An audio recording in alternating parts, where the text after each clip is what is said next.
It's been called a national crisis. It's devastating families. Opioids really came to market in the 90s. It was at the time raved as the next penicillin as far as helping people deal with pain and chronic pain. Unfortunately, the manufacturers really never told us that it was a highly addictive narcotic.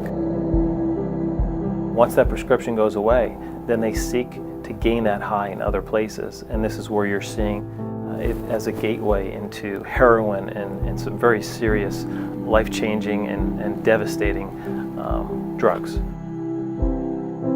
When I think about the scenario of someone being prescribed opioids as the first response in the line of chronic pain, or maybe the first bout of acute pain even, we never know what is going to trigger in someone when they're addicted. It could be the first time that they were ever prescribed. It could be the sixth time they were prescribed. I think it's really important that we get this word out because it is a huge drain on our state, and addiction disrupts families and communities, let alone all the things and the side effects that come off of that addiction that lead the person to dark places or even death. They're very addictive. I believe statistics tell us that approximately 25% of all that are prescribed end up having some kind of an addiction problem.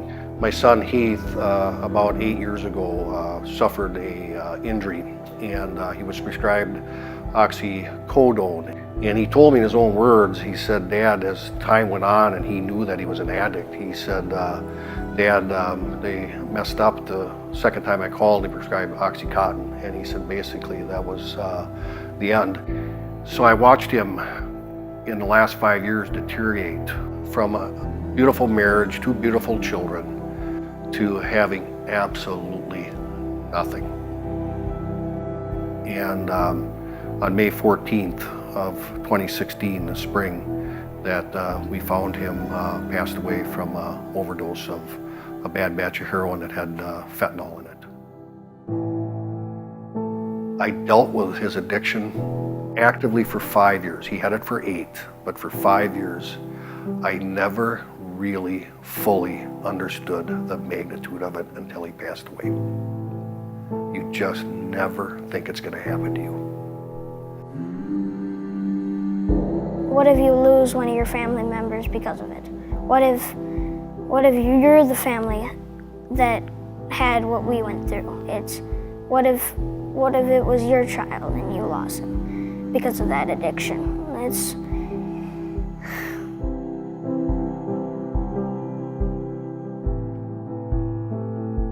Is it worth the risk? You should have asked me on May 14th, 2016. No. It's never worth the risk.